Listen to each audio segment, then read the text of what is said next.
Gittiğin yer gül bahçesi, durağın cennet olsun.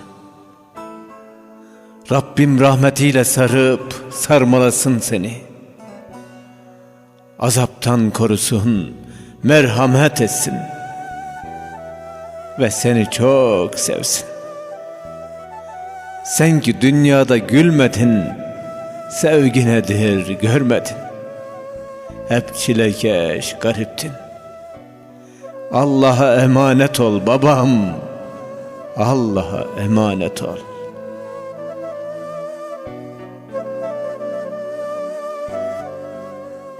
Gözlerimde kanlı yaşlar, yüreğimde kor ateşler. Yanan ciğerim şahit olsun, ben senden razıyım.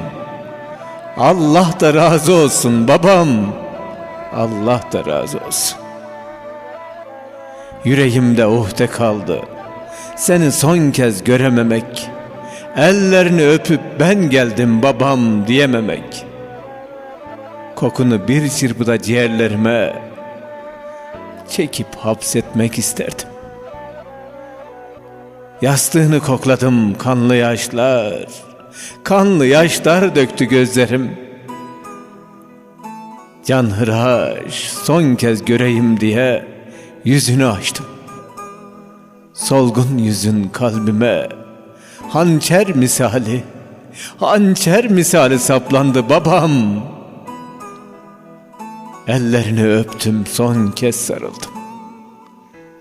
Allah'a emanet ol babam, Allah'a emanet ol babam, babam.